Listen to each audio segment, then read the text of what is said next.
Merci Cyril, je lance l'enregistrement. Je crois que c'est parti. Confirme-moi qu'il y a bien ce petit voyant rouge qui s'allumait. C'est parti. C'est très bien. Bon, bonjour à toutes et à tous. Cette conférence va être articulée en 3 points. Donc, d'une part, moi, je vais présenter ce que c'est que l'énergie renouvelable pendant à peu près 10-15 minutes, 15 minutes plutôt. Ensuite, il y aura un petit jeu pour vous réveiller. Et puis, je passerai le micro au collectif local qui est présent à Saint-Jean-de-Bray.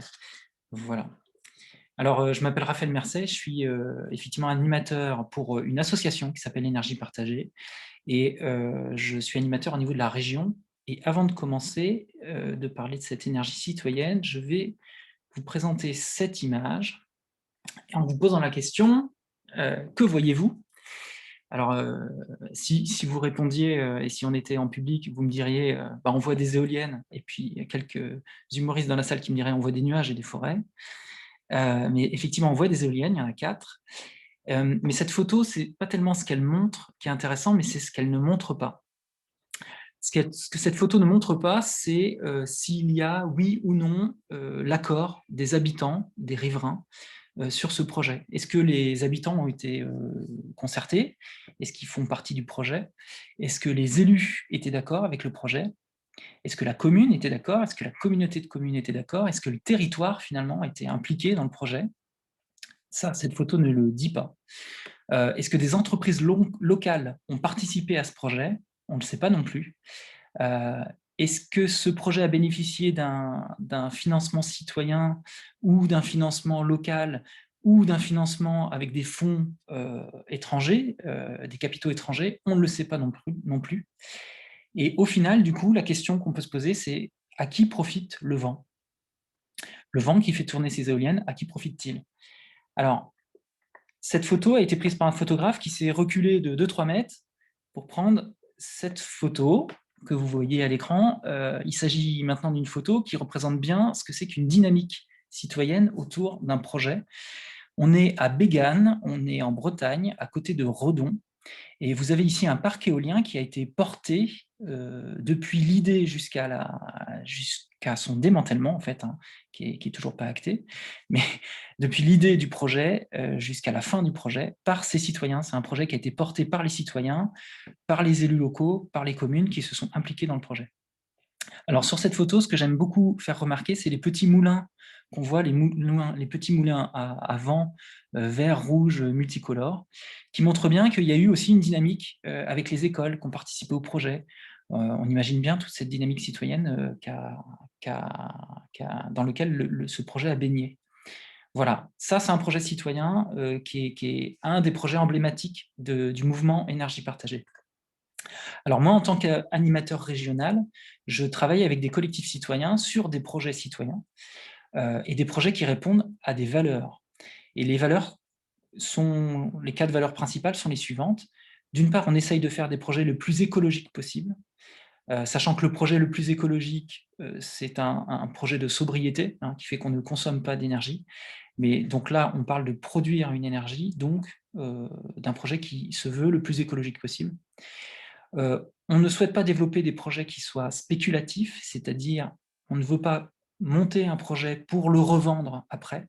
Non, l'idée, c'est de rester dans le projet jusqu'à la fin du projet et jusqu'au démantèlement, et d'en assumer le démantèlement. On souhaite développer des projets à gouvernance ouverte, c'est-à-dire, comme on le voit sur cette photo, que les citoyens puissent participer, puissent prendre part vraiment au développement du projet, que les collectivités aient leur voix au chapitre.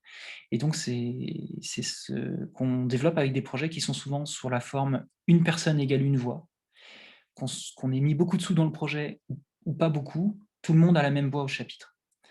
Et enfin, le but du jeu, c'est de développer des projets qui sont développés par des acteurs locaux et pour des acteurs locaux. Donc des citoyens pour les citoyens, donc un ancrage local. Et cette photo représente une première assemblée générale de sociétaires citoyens. Ça se trouve à Vendôme. Je vais vous présenter le projet un peu plus tard. Et voilà, c'était la première assemblée générale qui a eu lieu en septembre l'année dernière. Alors en France, des projets qui respectent cette charte, il y en a plus de 200. Alors, essentiellement en jaune, les projets photovoltaïques, et en bleu, des projets bleu ciel, des projets éoliens. majoritairement sont les projets qui sont les plus faciles à développer. Donc les collectifs citoyens commencent toujours par des projets soit photovoltaïques, soit éoliens. Et puis dans une moindre mesure arrivent les seconds projets, comme du bois énergie, de l'hydroélectricité ou de la méthanisation. Et c'est ce qu'on voit avec le petit point qui sont rouge, vert et puis bleu foncé. Donc plus de 200 projets en France. Et si on s'intéresse à la région centre, on s'aperçoit qu'il existe aujourd'hui 21 collectifs qui sont sur le point de créer leur société citoyenne. Donc il y en a 8 coopératives qui sont en train d'émerger. Il y en a 4 qui existent aujourd'hui, et donc 4 qui sont en finalisation. Et aujourd'hui, les collectifs travaillent sur presque toutes les formes d'énergie renouvelable, c'est-à-dire du photovoltaïque en toiture, il y a 8 projets, du photovoltaïque au sol, il y a 3 projets, des projets éoliens, des projets d'hydroélectricité, un projet de méthanisation citoyen, un projet de bois énergie et un projet de géothermie. En fait, en énergie, il ne manque plus que de la chaleur thermique et du solaire thermique. Et donc, on aura à peu près toutes les formes existantes d'énergie renouvelable. Donc, il n'y a pas que de l'électricité, il y a aussi de la chaleur, et je tiens à le souligner parce qu'on oublie très souvent. Alors, un exemple, parmi tous ces exemples, voici le collectif de Vendôme. À Vendôme, vous avez 80 citoyens qui se sont regroupés et qui ont créé leur coopérative en 2018, qui s'appelle Pic Vert SAS, et qui ont mené une collecte auprès des habitants de Vendôme et réussi à collecter 43 500 €.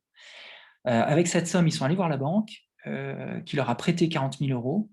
Et avec ces 83 500 €, ils sont désormais propriétaires de cette toiture qui a été inaugurée en 2019 et qui est située sur les locaux du syndicat de collecte de déchets, c'est-à-dire qui s'appelle Valdem à Vendôme.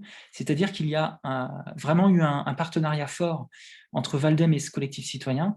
Et d'ailleurs, sans Valdem, le projet serait tout simplement pas né, parce que c'est vraiment Valdem qui a porté ce projet et qui a permis aux citoyens de réussir ce premier projet. Donc ça, c'est un premier petit projet qui est déjà 450 mètres carrés de panneaux solaires. Ça commence à être assez conséquent. Mais vous avez des collectifs qui font d'énormes projets, si on peut dire. Par exemple, à côté de Chinon, à Saint-Benoît-la-Forêt, vous avez un collectif de citoyens qui est en train de terminer les études d'un projet de 7000 panneaux solaires qui sont posés sur une ancienne décharge. Donc, il s'agit d'une décharge qui a été recouverte, comme on le voit sur la photo, recouverte d'une couche de terre qui a été donc étanchéifiée. Et on ne peut pas faire d'agriculture et on ne peut pas faire de construction d'habitation. Donc, c'est un terrain qui ne sert à rien et on lui donne une seconde vie. Alors, les citoyens doivent donc trouver au total 2 millions d'euros pour financer le projet. Et ils se sont associés avec un développeur privé. Et déjà, on va rentrer comme on va parler de gouvernance, on va rentrer un peu dans des détails. C'est-à-dire que les citoyens ont pris 40% des parts de la société et le développeur a pris 60% des parts de cette société. Quand j'appelle société, c'est la société qui va porter cet unique projet photovoltaïque au sol. Et donc, une poignée de citoyens vont être capables de produire, quand je dis une poignée, c'est une trentaine, ils sont une trentaine de citoyens, ils vont être capables de produire l'électricité de plus de 700 foyers, donc 1800 à 2000 citoyens. Donc, on a vraiment un effet levier. Un collectif citoyen est capable de produire beaucoup. Alors, dans tout ce que je vous raconte, une des questions fondamentales pour vraiment avoir la main sur les projets et pouvoir décider de tout, c'est d'avoir la gouvernance. Et c'est le challenge principal des collectifs citoyens. Donc, comment on fait pour garder la gouvernance? Alors, je vous mets sur cette photo, cette image, on voit que des collectifs citoyens vont se lier avec différents partenaires pour réussir à apporter ce qu'on appelle les fonds propres. Donc, les fonds propres, c'est l'argent qu'il faut apporter à la banque pour que la banque fasse un prêt.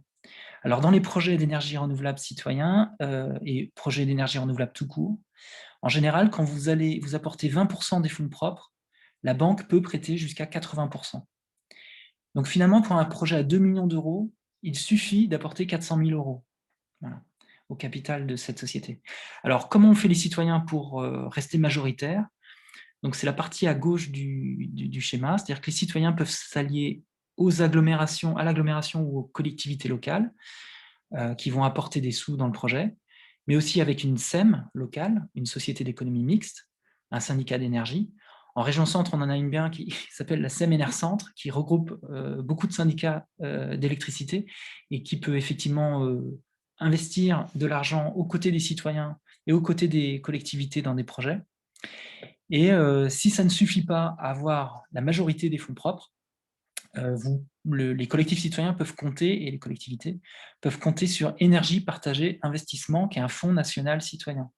Et avec ce fonds national, à ce moment-là, vous avez ce qui est en rouge, violet, vert et orange, qui possèdent la majorité au capital.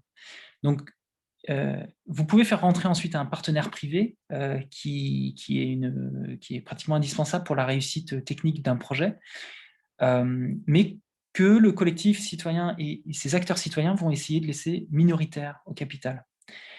Et l'idée, c'est ainsi de garder la gouvernance, puisque les acteurs locaux vont être majoritaires. Alors, un exemple typique de ça, c'est ce que vous voyez sur la photo à droite. Vous voyez ici 5 acteurs qui se sont réunis et qui ont travaillé ensemble en partenariat pour monter un projet citoyen. Et donc, la gouvernance est aux mains des collectivités, des citoyens et des acteurs locaux. Alors, il s'agit d'une chaufferie bois. Ça ne se trouve pas en région centre, ça se trouve dans l'est de la France. Et il s'agit d'une chaufferie bois plaquette donc, qui est installée sur un réseau de chaleur. Alors, un réseau de chaleur, c'est un tuyau qui passe dans le sol, dans une commune, et qui passe par une école, qui passe par une bibliothèque, qui passe par une médiathèque, qui passe par des logements sociaux, et qui va alimenter en eau chaude sanitaire et en chauffage, donc toutes ces habitations. Donc ici, autour de la table, on avait la commune, des citoyens réunis en collectif, un fournisseur de bois et un fabricant de chaudières qui vont ensemble produire la chaleur de 244 personnes. Et c'est un projet qui coûtait 1 million d'euros à lancer. Et ça, c'est un bon partenariat qui fait que tous ces acteurs ont intérêt à faire en sorte que le projet fonctionne. Et le fabricant de chaudières va s'arranger pour que le projet fonctionne, que les chaudières fonctionnent bien. Le fournisseur de bois va apporter du bois de qualité dans la forêt qui est locale. Et les citoyens vont comprendre comment fonctionne le système et ils vont comprendre qu'il ne s'agit pas de gaspiller l'énergie et vont bien comprendre comment fonctionne un réseau de chaleur. Et puis la commune permet tout simplement que le projet ait du sens localement et du sens dans sa stratégie locale. Alors tout ça, ça aboutit à 2 choses. D'une part, une dynamique de territoire. J'aime bien montrer ces photos où on voit à la fois des fêtes qui sont organisées, des fêtes de l'énergie, soit à l'inauguration des projets, soit pour fêter des anniversaires de ces projets citoyens. Sur la photo en haut à droite, on voit des citoyens qui sont réunis pour fêter une première partie de la fin des études qui ont été nécessaires sur un projet éolien. Donc c'est extrêmement rare de voir des fêtes sur simplement une étape de franchie. Et ben, les collectifs le font. Et puis en bas, par exemple, on voit typiquement un projet qui est en région centre, qui est le projet d'un parc éolien citoyen à Saint-Georges-sur-Arnon, c'est à côté d'Issoudun. Et on voit donc des enfants qui participent à la visite d'un parc éolien. Et donc effectivement, les projets sont complètement ouverts sur le local, puisque les clés du projet appartiennent aux acteurs locaux. Donc ça, c'était le premier point. Il y a vraiment une dimension sociale dans ces projets citoyens. Et le deuxième point, ce sont les retombées économiques. Dans le réseau d'énergie partagée, on s'est rendu compte qu'un projet citoyen était 2 à 3 fois plus rentable qu'un projet classique. Et ce que j'entends comme projet classique, c'est un projet qui serait porté par un acteur privé, qui serait français ou étranger sur le territoire. Alors pourquoi c'est 2 fois à 3 fois plus rentable sur le territoire? Alors, vous avez les retombées économiques d'un projet sont divisées en 4 catégories. En jaune, les loyers, en orange, la fiscalité, en bleu, les emplois et les prestations. Ce sont les gens que vous embauchez pour travailler sur le projet. Et en rose sont les revenus de l'investissement. Alors, ce qu'il faut comprendre, c'est que les loyers et la fiscalité sont constantes, que ce soit un projet citoyen ou non citoyen. Quand vous avez un parc éolien, je pense à cet exemple-là, qui s'installe localement, c'est une société, une seule société qui va porter ce parc éolien, et cette société va payer des loyers aux agriculteurs et va payer des impôts à la commune, à la communauté de communes et des impôts sur les sociétés. Donc ça, c'est la fiscalité et les loyers qui sont communs à tout projet. Par contre, quand vous avez un projet qui est piloté par des acteurs locaux, inévitablement, ces acteurs locaux vont avoir tendance à choisir des entreprises locales. Donc tout ce qui est en bleu, les emplois et les prestations, peuvent être majoritairement, si possible, locales. Donc vous allez générer de l'emploi localement avec les retombées économiques des projets, enfin, lors de la construction du projet. Et enfin, en rose, vous avez les revenus de l'investissement, c'est-à-dire qu'il n'existe pas de projet d'énergie renouvelable non rentable. À partir du moment où les banques prêtent de l'argent, c'est parce que le modèle économique est fiable et solide. Et donc, vous avez des projets qui sont rentables et qui ont une rentabilité économique. Donc, quand vous investissez de l'argent dans ces projets, il y a des retombées économiques. Donc, au final, réussir à faire en sorte que des acteurs locaux rentrent au capital de ces projets, c'est permettre des retombées économiques qui vont profiter donc aux communes, si les communes sont rentrées dans le projet, aux citoyens, s'ils sont dans le projet, à des entreprises privées locales, si elles sont rentrées dans le projet, etc. etc. Donc, voilà ce que j'avais à dire en un petit quart d'heure sur les projets citoyens. Et je vous en ai fait une revue donc assez rapide. Et je vous propose donc de jouer un jeu pour vous réveiller. Là, je vous ai endormi avec mes graphiques compliqués.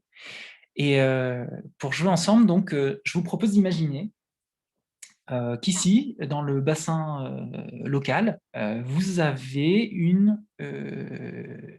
un projet citoyen qui est en train de se monter, avec un collectif citoyen, une commune et des acteurs privés locaux qui sont en train de réfléchir ensemble à monter un projet. Alors, ils ne savent pas encore lequel. Est-ce que ça va être un petit projet photovoltaïque? Est-ce que ça va être un petit ou moyen projet éolien? Est-ce que ça va carrément être un réseau de chaleur? Donc, c'est les 3 images qu'on voit en haut du dessin. Et on va imaginer ensemble qu'une société citoyenne se crée. Alors, si c'est une société citoyenne, le principe, c'est qu'une personne égale une voix. Donc, toute personne qui rentre au capital et qui prend des parts va avoir une voix pour voter sur les projets, pour décider de tout ce qui concerne le projet. Alors, on va mettre la part à 50 €. Donc, quand vous prenez une part en tant que citoyen, vous avez voix au chapitre. Et puis, je vais vous donner une info importante. Je vais vous dire que, en fait, ce sont des projets qui sont rentables et la rentabilité est à peu près celle d'un livret A. Donc, vous pouvez aussi vous dire que l'argent que vous allez mettre dans ce projet, que vous allez investir dans le projet, va avoir une petite rentabilité. Pas grand-chose, mais une rentabilité quand même. Et surtout, c'est de l'argent qui va avoir du sens, puisqu'elle va faire travailler des acteurs locaux et participer à la dynamique locale. Et je vais vous dire que vos parts sont bloquées pendant 5 ans. Alors la question que je vais vous poser, c'est est-ce que vous êtes prêt à investir dans un tel projet, sachant que le collectif s'est donné comme objectif que les retombées économiques seraient divisées en deux. La moitié retournerait dans vos poches en fait, de citoyens ou d'acteurs locaux, et l'autre moitié serait réinvestie sur d'autres projets qui peuvent être des projets pédagogiques, des projets de sobriété énergétique ou de nouveaux projets de production d'énergie renouvelable. Et donc, je vais vous faire un petit sondage que je vais lancer. Et c'est parti. Donc, devant votre écran, normalement, vous avez effectivement une question qui vous est posée, c'est est-ce que vous seriez prêt à prendre des parts sociales? Donc, il s'agit d'actions, hein, vous prenez des actions, vous devenez des actionnaires de ce projet, et combien de parts sociales vous pourriez prendre dans une telle entreprise? Alors, c'est un sondage qui est complètement anonyme, hein, c'est plutôt pour jouer et voir un peu ce qu'on est capable de faire aujourd'hui en étant 31 ensemble ce soir. Alors, soit aucune part, vous dites non, moi je ne prends pas de part, c'est trop dangereux, soit je prends une part pour juste faire entendre ma voix, et je prends 50 €, ou alors j'achète l'équivalent d'un panneau solaire ou 2 panneaux solaires parce qu'on est 2 dans le foyer, ou alors je place une petite épargne et je mets carrément 1 000 €, voilà, c'est mieux qu'un livret A, l'argent n'est pas perdu. Ou alors j'investis davantage encore, parce que pour 1 500 € par exemple, ça permet de produire le collectif va pouvoir produire l'énergie d'une personne. Et enfin, tout en bas, et c'est pour 4 500 €, cette somme permet éventuellement au collectif d'installer de quoi produire l'énergie de toute une famille. Alors je précise quand même que l'électricité est injecté dans le réseau électrique et que ça ne fait pas l'électricité gratuite. Vous continuez à payer, malheureusement, vous continuez à payer votre électricité. Mais en tout cas, le collectif a installé une unité de production locale d'énergie renouvelable. Alors, vous êtes 15 sur 30 à avoir répondu.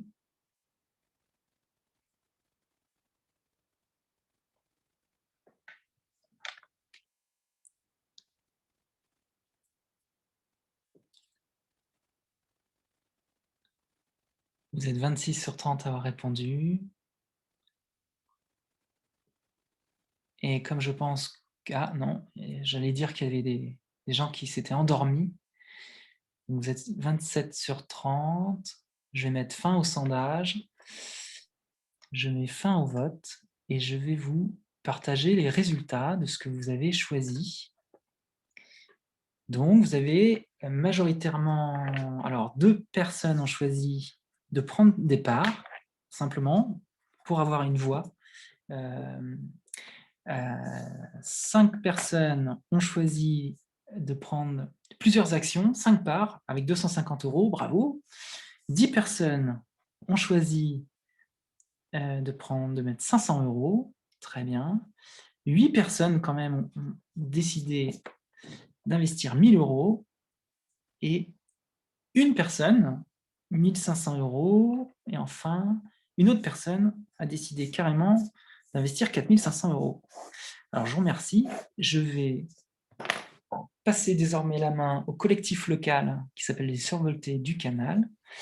Et je vais arrêter le partage de ce sondage. Je reviendrai vers vous à la fin pour vous dire ce qu'on est en capacité de faire comme projet citoyen avec la somme que nous avons réunie. Et je vous félicite pour vos souscriptions.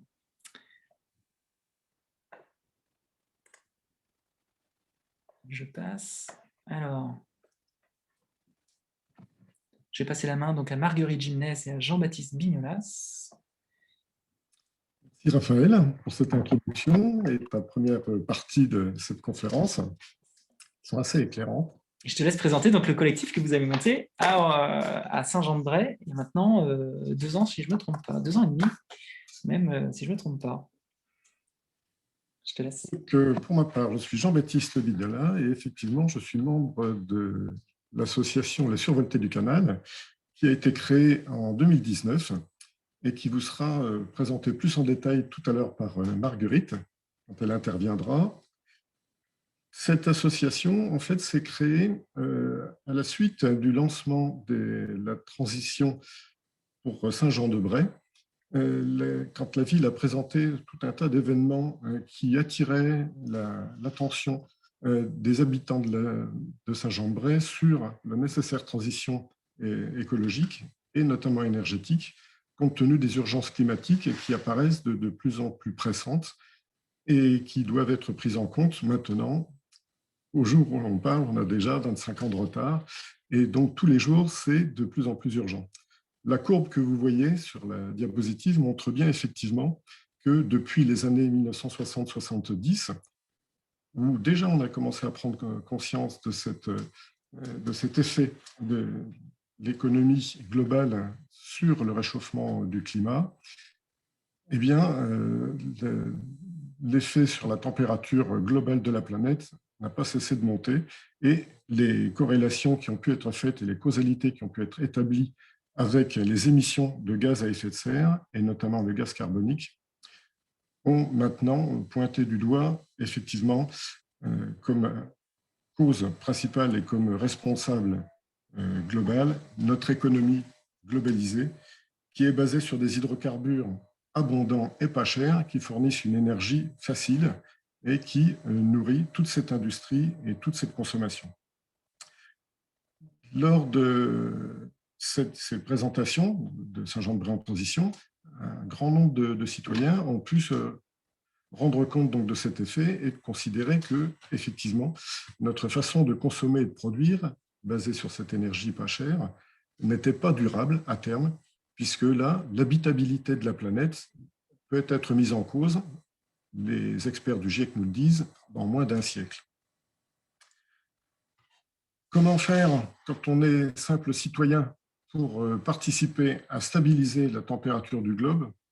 Ce n'est pas évident, mais comme on l'a vu sur la courbe tout à l'heure, depuis les années 90-2000 et les bonnes prises de décision qui ont suivi les réunions internationales, les COP, ou les plans et les règlements européens et français, comme la stratégie française de réduction des émissions de polluants, le plan climat en 2017, la programmation pluriannuelle de l'énergie, la loi de transition énergétique, n'ont pas beaucoup influé sur, évidemment, la température, mais on aurait affiché les émissions de gaz à effet de serre, on n'aurait pas vu non plus de changement important. Donc, il apparaît aux citoyens que si eux-mêmes ne s'y mettent pas, compter uniquement sur les États, les industriels, les financiers pour réduire l'impact de notre société sur le réchauffement climatique ne se conduira pas à des résultats rapides et significatifs. Ce qui a pu être montré, et l'association Negawatt, dont on a repris sur la diapositive le schéma triangulaire, montre que pour éviter de suivre la croissance tendancielle et à réduire donc nos émissions de gaz à effet de serre pour maintenir une planète habitable, il y avait 3 étapes nécessaires. La première, c'est la sobriété. On réduit ses consommations d'énergie en choisissant de maintenir les activités qui sont indispensables, utiles. La deuxième partie, c'est l'efficacité. Donc là, ce n'est pas tellement le citoyen qui peut travailler là-dessus, mais ce sont les industriels et les énergéticiens qui, effectivement, assurent un meilleur rendement entre l'énergie transformée ou produite et l'énergie distribuée, disponible pour la consommation. Et le troisième axe, qui est important, c'est de remplacer donc cette énergie carbonée par des énergies d'origine renouvelable. Celles que maintenant on a bien identifiées, les ENR, l'hydraulique en premier lieu, et puis depuis on est revenu effectivement à l'énergie éolienne et l'énergie solaire, photovoltaïque ou thermique est maintenant rentrée aussi en production. Effectivement, la géothermie est beaucoup moins populaire dans nos régions, elle est davantage dans des régions volcaniques, dans les départements et territoires d'outre-mer. Nos belles îles peuvent utiliser des gisements géothermiques efficaces, comme l'Islande ou l'Italie. Dans nos régions, en géothermie basse température, les projets sont beaucoup moins évidents et assez difficiles à monter. Là, pour les citoyens qui veulent s'engager sur la sobriété et sur la création d'énergies renouvelables, ce que chacun peut faire, va bénéficier dans notre région des actions qui ont été entreprises au niveau des villes, comme Saint-Jean-de-Bray en transition, au niveau de la métropole. Les assises de la transition sont là justement pour activer maintenant des actions nouvelles et significatives, et la région qui, dans sa COP, a aussi lancé des opérations de promotion et va faciliter grandement certaines décisions, comme on a vu tout à l'heure, de lancer des productions d'énergie renouvelable citoyennes subventionnées. Le citoyen donc, qui se lance là-dedans peut déjà à son niveau, en termes de sobriété, consacrer une part importante de son énergie, si on veut, à cibler les utilisations qu'il en fait, notamment dans le domaine du transport, les transports qui utilisent beaucoup d'énergie carbonée, bien sûr, les hydrocarbures qui alimentent nos voitures, et aussi au niveau de son logement, d'une part dans ses habitudes de consommation, soit pour des biens ou des services, mais bien évidemment pour des utilisations qui sont très énergivores, comme la production d'eau chaude sanitaire ou encore davantage le chauffage. Pour que ces actions soient coordonnées, soient efficaces et soient bien pensées, se réunir à plusieurs, donc en synergie avec des compétences et des énergies individuelles regroupées, les associations, les collectifs sont vraiment importants. On revient à la diapositive précédente. S'il vous plaît, voilà. Et donc, à Saint-Jean-de-Bray, le collectif s'est monté qui va maintenant vous présenter un peu son retour d'expérience après 1 an et demi, presque 2 ans d'activité. C'est Marguerite qui va nous parler de tout cela. Bon, alors je prends le relais. Bonjour à tous. Je n'ai pas de grand talent d'orateur ou d'orateuse ou d'oratrice, comme vous voulez. Donc, soyez indulgents avec moi si je bégaye ou si je lis mes notes. Donc, le point de départ de notre histoire, ça a été les réunions de Saint-Jean-de-Bréville, ville en transition. Et on a créé un collectif. Et ce qui nous réunissait, c'était l'envie d'agir concrètement pour lutter contre le réchauffement climatique et pouvoir se réapproprier localement la question de l'énergie. L'association a été créée en avril 2019 et c'est toute l'année 2019, c'est l'année du démarrage. On s'organise et on pose des jalons. Donc on pose des jalons, on vient tous d'horizons très divers. On n'a pas de compétences particulières sauf les ingénieurs et les techniciens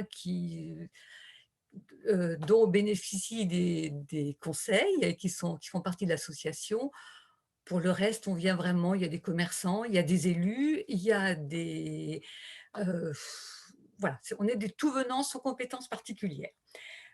Donc, on a vite déposé nos statuts, on s'est doté d'une charte éthique dont vous avez les 3 points principaux sur la diapo qui est là. Donc, promouvoir la sobriété énergétique auprès de différents publics, hein, ça peut être des scolaires, mais ça peut être aussi des adultes, produire localement de l'énergie décarbonée avec le moins d'impact possible sur l'environnement et rendre les citoyens acteurs des projets locaux.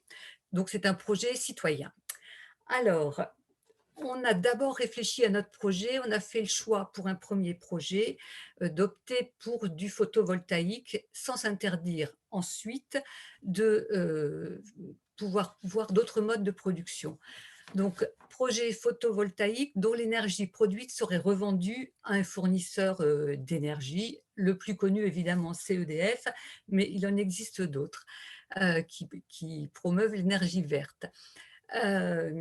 Voilà. Et donc, on a commencé déjà à rechercher des surfaces d'accueillir les panneaux. Alors, on n'est pas encore au groupe de travail, donc on peut encore rester sur celle d'avant. Chacun a des compétences diverses, mais si on veut mener à bien notre projet, il faut qu'on se forme et il faut qu'on acquiert des savoirs. Donc, on a rejoint très rapidement le réseau d'énergie partagée qui nous a permis de nous former. On est plus d'une dizaine à être partis à plusieurs journées de formation et sur le plan technique et sur le plan juridique et comment fonctionne une société. Bon, on a beaucoup à apprendre, hein. Énergie partagée, ça nous permet aussi de profiter de l'expérience des autres collectifs qui ont déjà de l'ancienneté, qui fonctionnent. Et donc, c'est toute une mine de renseignements qui nous sont accessibles. Et puis, c'est aussi l'occasion de rencontrer des collectifs du secteur et de pouvoir travailler avec eux. On a également bénéficié au niveau de la vie associative des formations proposées par la Ligue de l'enseignement au niveau du Loiret. Et puis, on est aidé par la ville de Saint-Jean-de-Bréville qui nous soutient, qui nous prête des locaux, qui nous aide à partir des fois en formation. Donc, on a aussi essayé de créer des contacts, ce qui n'a pas toujours été très évident, de trouver les bons interlocuteurs pour présenter notre projet. On s'est réparti le travail et on a créé des groupes, des commissions, comme vous voulez. Donc, il y a 4 groupes qui apparaissent sur la diapo suivante. Ils vont apparaître, voilà. Le groupe de sobriété énergétique, le groupe communication, le groupe technique et le groupe administratif. Quand on a fin 2019, on en était là. En fait, on avait posé le cadre et tout était en place pour qu'on avance plus rapidement. On aurait sans doute avancé plus vite sans le contexte sanitaire qui nous a quand même bien ralenti. Donc, en tout cas, début 2020, on commence à y voir clair. L'association poursuit sur sa lancée. Donc, le groupe sobriété a prévu en tout début d'année d'organiser une conférence en faisant intervenir Shift Project, qui est une association nationale sur la sobriété. Elle était programmée au printemps, elle a été reportée en octobre, puis reportée en novembre, puis reportée à une date ultérieure. Dès qu'on pourra, on l'organisera de nouveau. En attendant, on a des projets de faire des animations sur la sobriété en plus petits comités avec des petits groupes.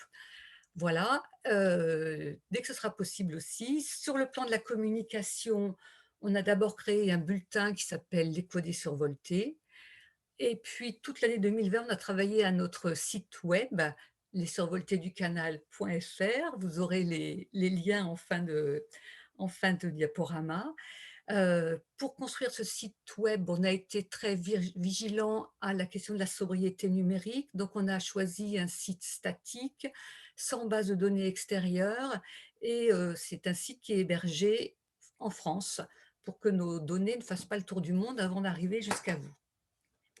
On a étendu notre réseau, on commence à se faire connaître, on participe à la COP régionale, on rencontre les autres collectifs de la région grâce à Énergie Partagée. Donc au mois de mars 2020, juste avant le premier confinement, on a accueilli dans les locaux du pôle ESS de Saint-Jean-de-Brie plusieurs collectifs de la région et pour un module de formation sur le juridique et l'administratif. Et puis en octobre, on a participé aussi à une journée de rencontre à Main-sur-Loire, toujours dans le cadre d'énergie partagée avec les collectifs du Loiret et du Loir-et-Cher. Et on s'arrêtait là puisque de nouveau on était confinés. Alors voilà, tout ça c'est bien beau, mais concrètement, où est-ce qu'on en est? Donc sur le plan administratif, pour la gestion des chantiers et l'exploitation de nos futures centrales, il nous fallait une société de projet. Donc le conseil d'administration a opté pour la création d'une SAS, Société par action simplifiée, pour laquelle on va demander le label ESUS, Entreprise solidaire d'utilité sociale. On lui a trouvé un nom, elle va s'appeler Survolt 45. Les statuts sont prêts, on attend pour les déposer qu'un projet soit un peu plus concrétisé. La société reposera sur les bases déjà évoquées par Raphaël, qui sont dans la diapo qui arrive, qui va arriver. Donc c'est l'ancrage local. Les habitants ou les collectivités sont partie prenante directement, donc c'est ce que vous a expliqué Raphaël, le plus tôt possible, et toute la durée d'exploitation du projet. Et on fera appel le plus possible aux entreprises locales ou régionales. Sur le plan de la gouvernance citoyenne, elle est transparente et c'est le principe coopératif. Donc, pour les personnes qui prendront des parts sociales, une personne aura une voix, quel que soit le nombre de parts auxquelles elle aura souscrite. La responsabilité sociale et environnementale, c'est là ce qu'on a déjà dit, c'est-à-dire que on veut avoir le minimum d'impact local et global et s'inscrire dans une logique de réduction de consommation d'énergie. Le modèle économique doit être viable et équitable. Les investissements sont réalisés grâce à des fonds levés auprès des citoyens, également auprès des collectivités, et puis d'autres fonds seront issus des participations publiques et complétés par des emprunts bancaires. La gestion sera non spéculative et elle doit assurer la rentabilité des projets réalisés, les revenus venant de la vente de l'énergie produite. Donc les statuts sont prêts, la part sociale sera de 50 €, c'est pile le montant du sondage de Raphaël.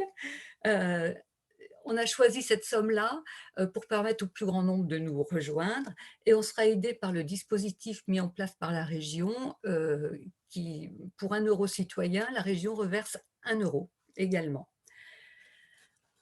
Et puis, il pourra y avoir bien sûr des participations des collectivités locales. Après remboursement des emprunts bancaires, la plus grande part des bénéfices sera affectée à de nouveaux projets ou à des actions en lien avec la sobriété ou bien en soutien à la biodiversité. Vous avez bien compris que les sociétaires, même si on a une rentabilité voisine du livret A, on ne fera pas fortune avec. Mais bon. Donc, ça, c'est le cadre dans lequel on pourra on pourra produire notre électricité.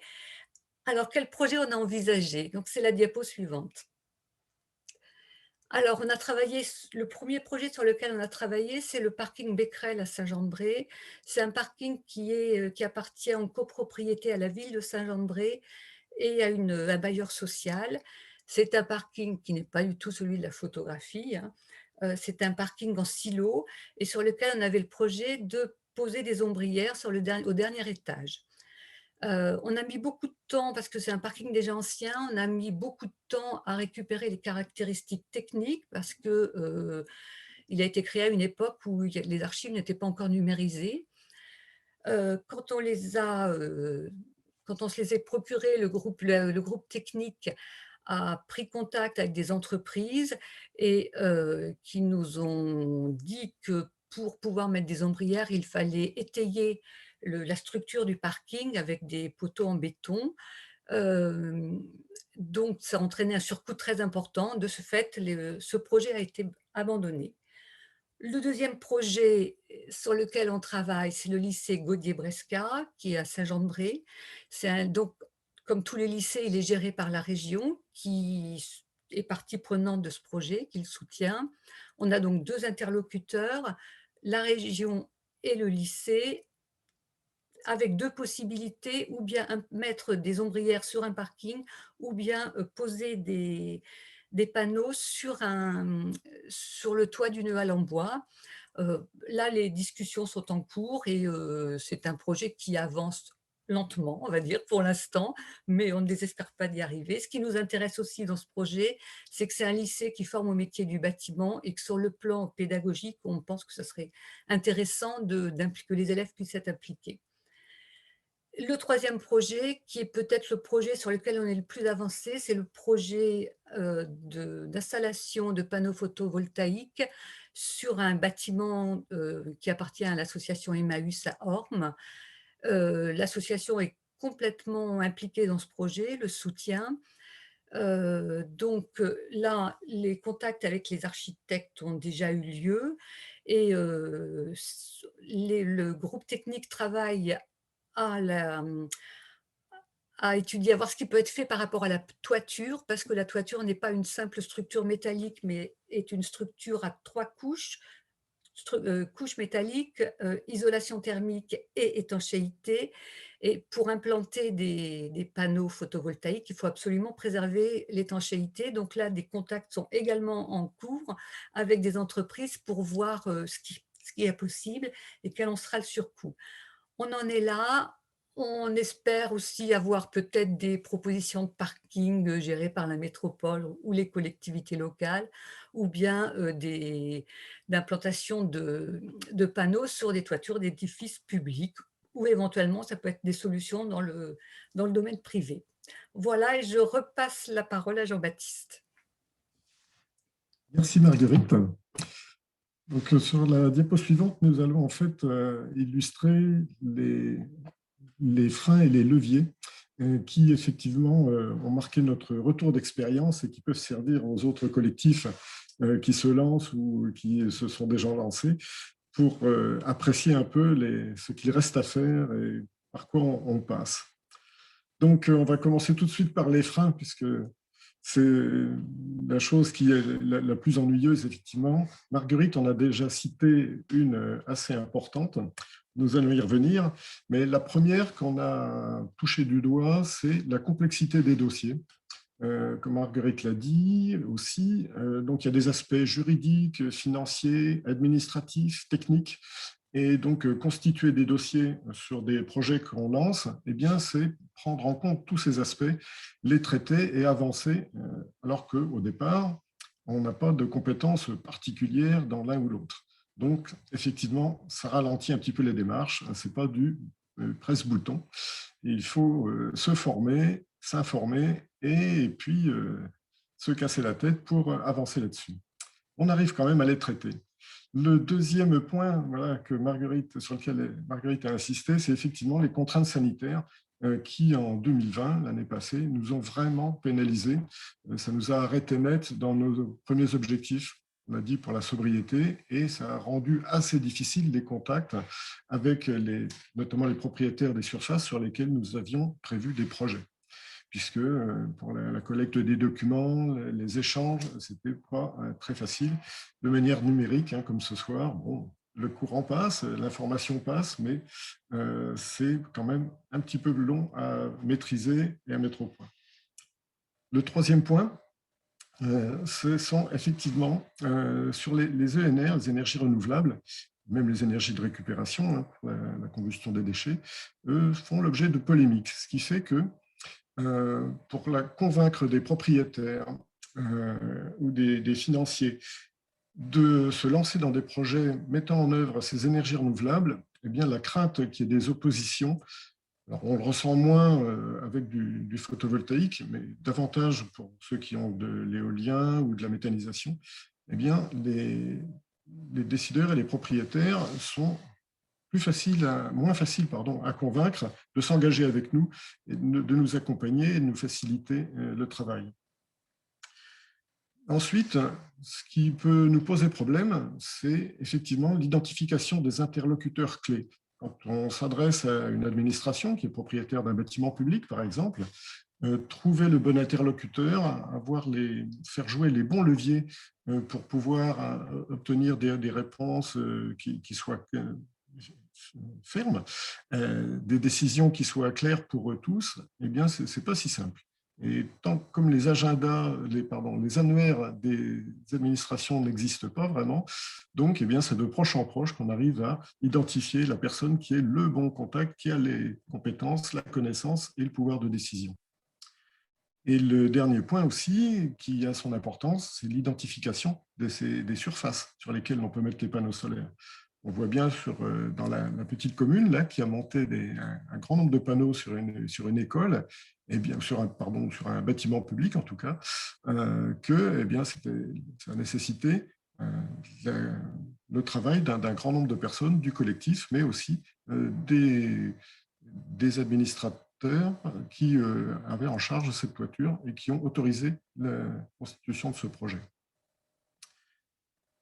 Et puis, ce qui nous stimule, au contraire, ce qui nous permet d'avancer et de limiter l'impact de ces freins, eh bien, c'est d'une part les ressources du réseau énergie partagée.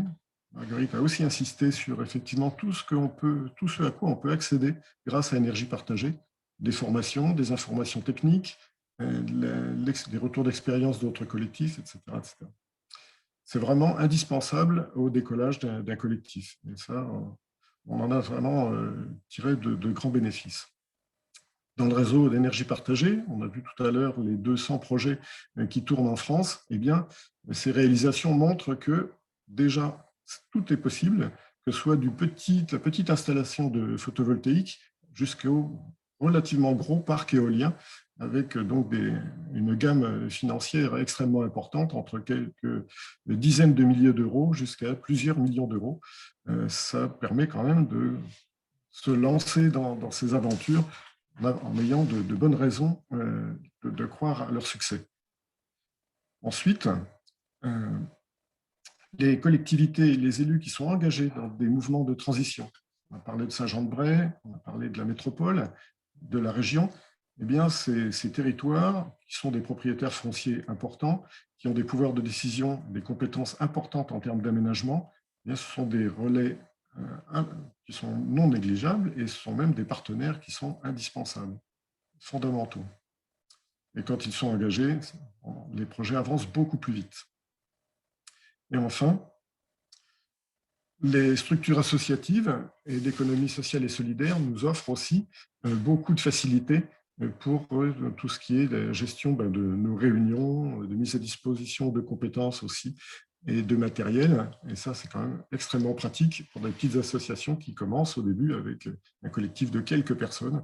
Et pour quelques dizaines de personnes, c'est aussi des bénéfices intéressants.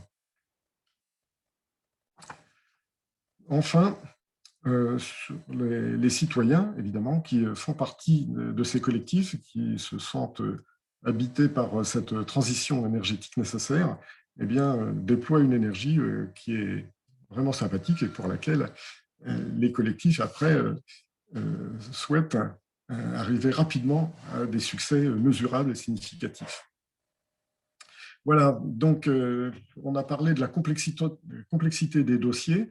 Sur le diagramme suivant que vous pouvez voir, vous pouvez apprécier effectivement les différentes étapes qu'un collectif doit franchir de la gauche vers la droite pour arriver à mettre en œuvre son projet.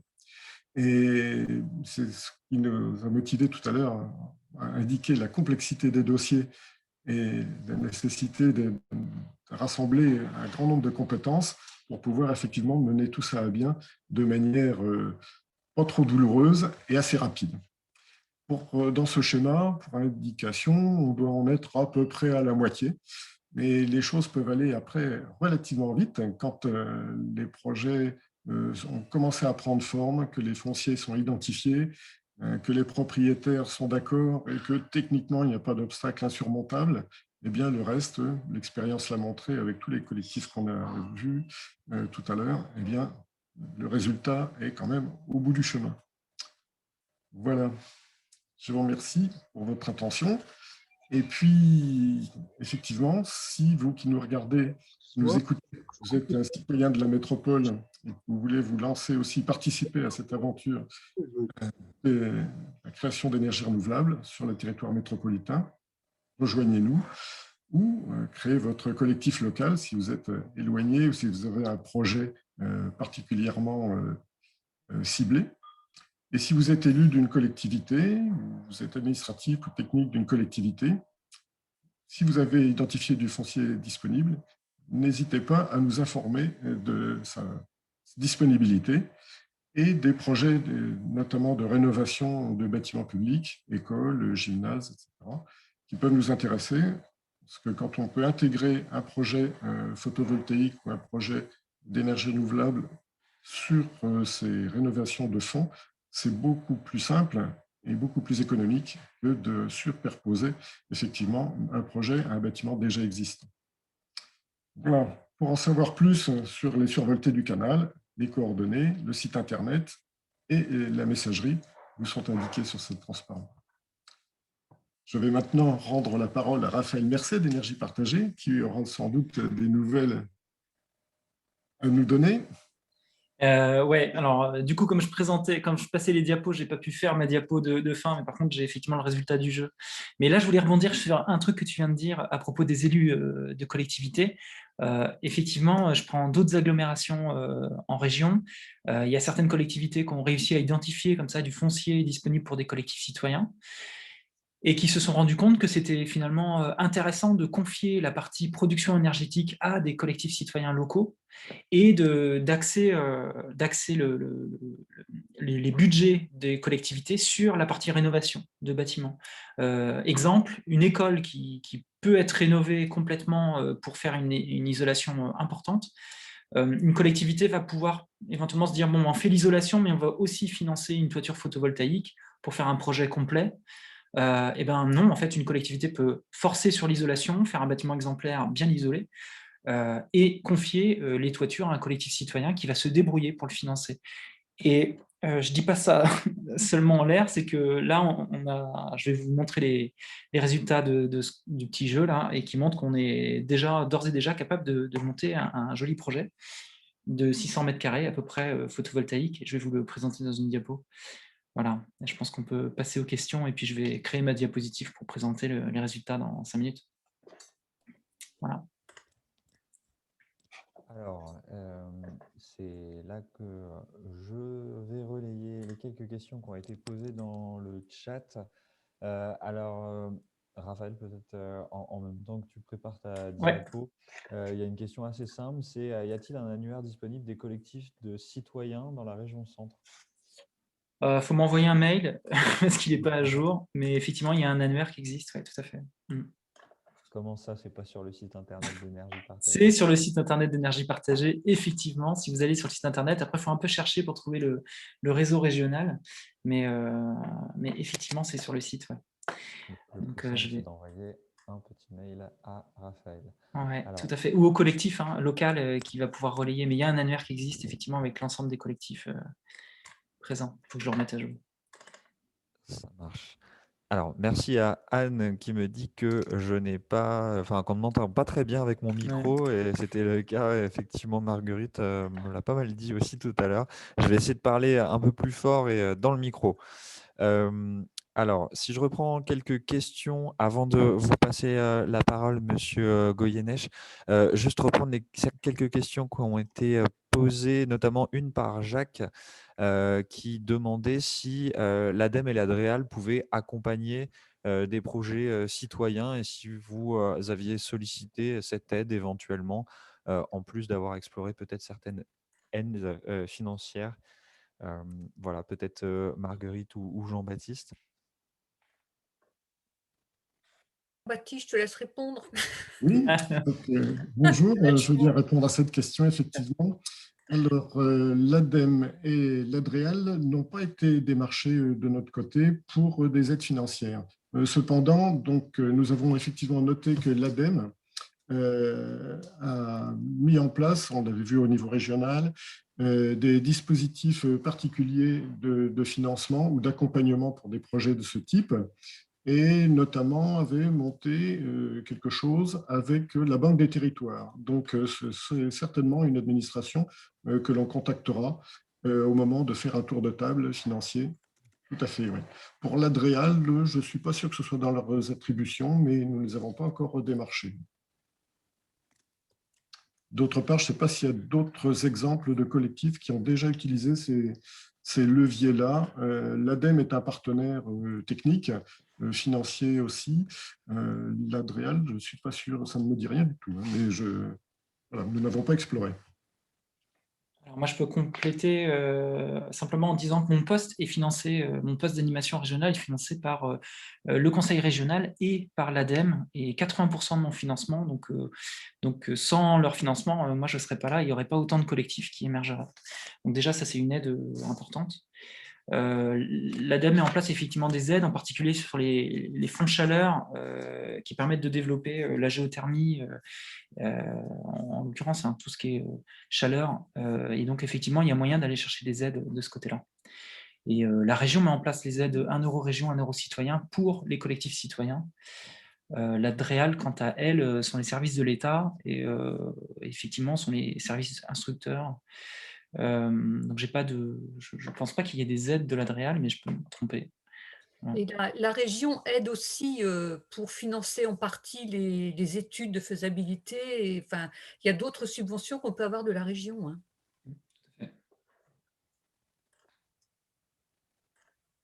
Noté. Alors, peut-être passer la parole à Monsieur Goyeneche. Oui, bonsoir à tous. Vous m'entendez? Oui. Oui, oui. Oui. Moi, je travaille dans une association qui s'appelle Virage Énergie Centre Val de Loire. D'ailleurs, certains d'entre vous me connaissent. Et donc, cette association a pour but justement d'essayer de passer, avec le travail que nous avons réalisé pour le compte du Conseil régional il y a maintenant 3 ans, de passer à 100% d'énergie renouvelable en 2050. Donc, c'est vrai que le travail qui est fait ici avec ce dispositif des survoltés du canal va exactement dans le bon sens par rapport à ça. La grosse difficulté pour arriver à ce résultat-là, c'est d'arriver à diviser par 2 les consommations. Donc, le problème de la sobriété est un problème important. Sinon, on n'y arrivera pas. Et donc, nous, ce qui nous intéresse aujourd'hui, c'est de convaincre les citoyens plus qu'on ne le fait aujourd'hui encore, parce que les citoyens ont tendance à considérer que c'est aux collectivités de faire le travail pour pouvoir aller au bout du résultat et de faire des énergies renouvelables ou de diminuer leur consommation, etc. Mais si eux ne font rien, on n'y arrivera pas. Or, on le voit aujourd'hui, il suffit de regarder un peu depuis quelque temps, on voit que la mobilité a conduit de nouveau à des embouteillages permanents, enfin plusieurs fois par jour, sur les ponts d'Orléans, etc., etc. On voit bien ça. Donc ça veut dire que les gens, ils ne sont pas sortis du schéma antérieur. Et c'est ça qui nous fait peur un peu aujourd'hui. Et donc, du coup, c'est important aussi d'aller au-devant des citoyens. C'est ce que nous essayons de faire aujourd'hui avec Virage Énergie Centre Val de Loire, et puis 8 associations qui se sont associées à nous pour faire ce travail-là, dont France Nature Environnement, etc., sur tous les sujets de sobriété. Et donc, c'est important aussi, c'est de montrer, d'aller voir quand on pourra voir en présentiel, comme on dit maintenant, voir tous les gens disponibles pour ces choses-là. Eh ben, il faudra que des gens, des collectifs comme celui-ci, comme les survoltés du canal, viennent au-devant des gens et en leur disant « Vous pouvez, vous aussi, participer à d'autres collectifs, monter des opérations comme ça pour arriver à un résultat qui n'est pas négligeable et qui va dans le bon sens. » Voilà, donc c'est ça ma crainte aujourd'hui, c'est que les citoyens ne sont pas assez moteurs dans ce genre de choses. Alors, je suis tout à fait d'accord et je vais aller dans ce sens-là. Évidemment, en fait, là, les collectifs citoyens, on ne va pas vraiment compter sur eux pour faire des projets, pour produire beaucoup d'électricité, pour vraiment faire la transition au niveau de production. Et d'ailleurs, là, je vois une question dans le chat qui dit bah voilà, qu'il y a une efficacité en termes de l'intensité carbone, voilà, du photovoltaïque est relativement mauvaise par rapport à l'ensemble de la production d'électricité en France. Et c'est vrai, et, le photovoltaïque n'est pas du tout un choix des plus pertinents. Par contre, le fait de créer un collectif citoyen local, bah ça, en fait, ça n'existait pas jusqu'à présent. Il y a très peu, enfin, Virage Énergie était le seul collectif, la seule association existante qui s'intéresse localement à ces questions énergétiques, avec l'ADIL, qui est bien connu aussi, mais quand un citoyen veut rencontrer d'autres citoyens et discuter de cette question énergétique, bah, globalement, il n'y a pas beaucoup d'espace pour ça. Donc, les collectifs citoyens remplissent aussi ce rôle-là, et donc, effectivement, même si les projets ne sont pas encore pertinents, forcément pertinents, en tout cas, il y a un collectif, une base qui est solide et qui peut ensuite avoir des projets beaucoup plus intéressants comme le solaire thermique, de la géothermie, mais il faut d'abord commencer quelque part avant de réussir à faire des projets qui ont plus de cohérence et faire de la sobriété aussi. Je ne vois pas comment on peut arriver à faire de la sobriété sans avoir d'abord ces collectifs qui sont structurés et qui prennent conscience des enjeux. Et là, c'est l'endroit idéal, hein, les collectifs citoyens locaux pour discuter de ces problématiques énergétiques. Et puis, il y a tous les partenaires, les liens qu'on a tissés. Hein, je pense effectivement à l'intervention d'Olivier. Là, le Virage Énergie, c'est un partenaire idéal pour avoir tous les chiffres. Voilà. Et j'ai fini ma petite diapo, au fait, donc je pourrais la présenter quand vous voulez.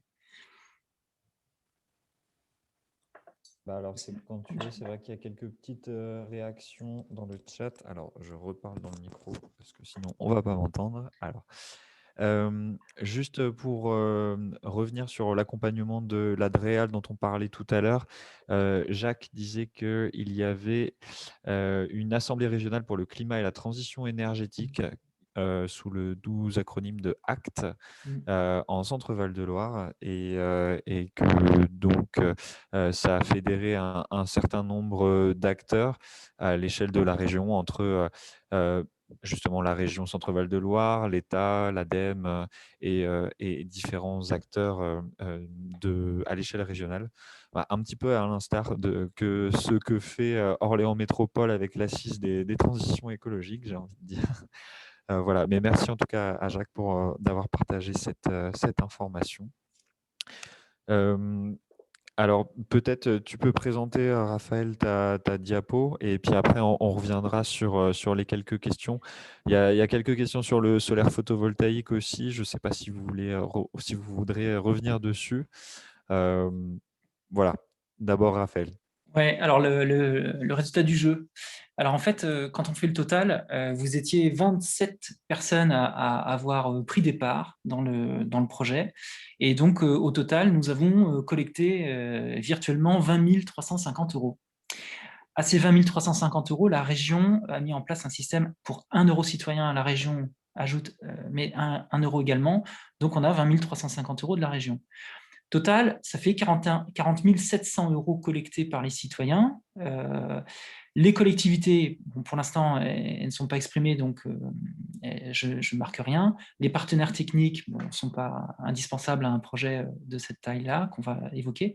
On peut aller voir la banque, et la banque va prêter 50%. On ne sera pas dans des ratios 80-20 sur des petits projets, mais typiquement, une banque peut prêter 50% de la somme. Donc, au total, on peut collecter 81 400 €. Et avec 81 400 €, on se retrouve à faire un projet de la taille de celui du collectif de Vendôme, que je vous ai présenté en introduction, c'est-à-dire qu'à 25 citoyens, vous produisez l'électricité de à peu près 55-60 personnes. Voilà. Donc il y a un effet levier déjà. Et donc en tout cas, on voit bien par cet exercice que c'est pas vraiment l'argent un problème, c'est pas difficile de trouver des fonds, parce que les collectivités n'ont même pas été sollicitées, le partenaire technique non plus. Et donc on n'a pas de mal, le collectif de Saint-Jean-de-Bray n'aura aucun mal à monter son premier projet, il n'y a aucun doute là-dessus. Le plus difficile, c'est de trouver le projet et de réussir à se fixer dessus, signer les baux, faire tout le travail que vous avez fait en amont, monter la société, écrire les statuts et vous arracher un peu les cheveux sur ces problématiques administratives, juridiques et comptables. Voilà. Donc ça vaut le coup, il faut continuer à se battre. Et puis, Mais c'est ce qu'on fait, hein. ouais, oui, j'en doute pas. Mais voilà, il faut vraiment continuer. Et puis, les collectivités sont aussi derrière, en tout cas, essayent. Et ça devrait déboucher sur de beaux projets, je l'espère en tout cas. Il y avait une question sur une éventuelle SEM énergie sur le département. C'est Lucille qui pose la question, est-ce qu'il y a une SEM énergie sur le département du Loiret? Alors, Peut-être Raphaël, tu peux dire, la SEM énerçante, là, je ne sais pas comment elle s'appelle, elle n'a rien sur le Loiret pour l'instant, mais c'est exclu le Loiret? Non, mais la SEM énerçante, effectivement, c'est une SEM qui a vocation à fédérer tous les acteurs énergétiques de la région Centre. Et donc, doucement, les actionnaires se joignent à cette SEM, donc elle est en constitution. Mais effectivement, ce n'est pas parce qu'il n'y a pas de SEM sur le Loiret qu'on ne peut pas développer des projets en allant s'adresser à la SEM énerçante, hein. Au contraire, hein, ce n'est pas un problème. Justement, la SEM énerçante a l'avantage de fédérer de multiples acteurs et d'être en capacité de financer des petits, moyens et gros projets, et surtout les gros, parce que c'est quand on est sur des gros projets qu'on a besoin de partenaires. Donc effectivement, allez voir vos syndicats d'électricité si vous avez des projets, et puis la SEM, et ensemble, on peut effectivement monter plein de projets.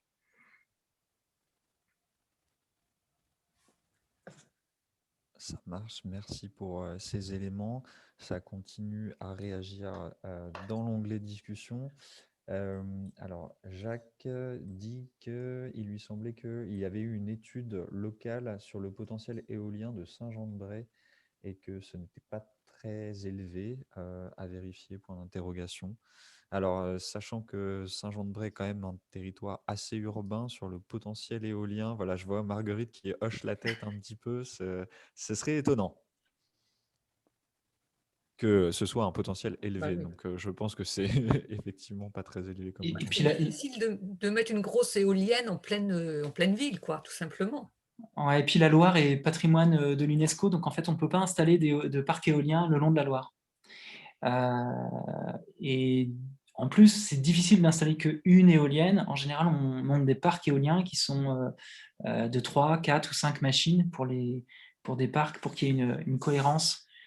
Ah oui, alors il y a une question, c'est oui, mais les éoliennes verticales. Alors, tout le problème, en fait, vous voyez, tous les projets qui se développent facilement sont des projets qui se financent facilement.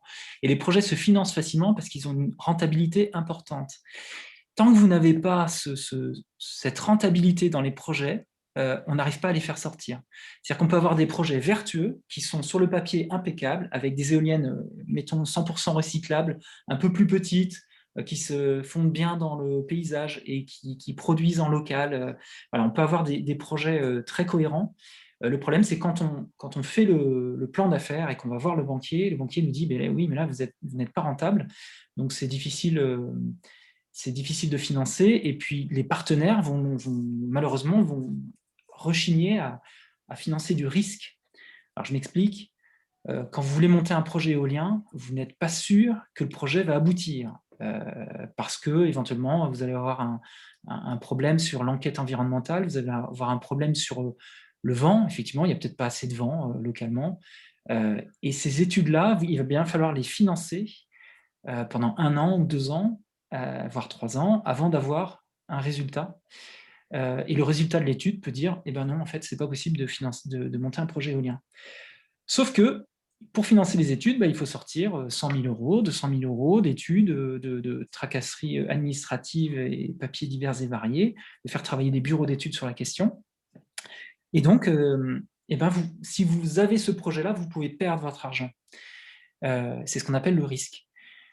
Donc, idéalement, si vous jouez sur un projet et que vous perdez, c'est fini. Donc, l'idéal, c'est de jouer sur une dizaine de projets pour qu'il y en ait un qui fonctionne et qui puisse assumer le risque des 9 autres projets.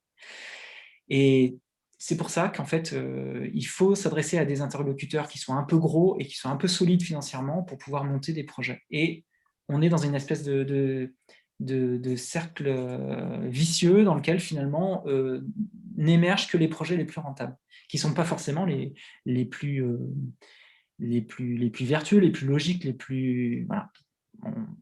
Évidemment, c'est ce qui est difficile dans ce secteur.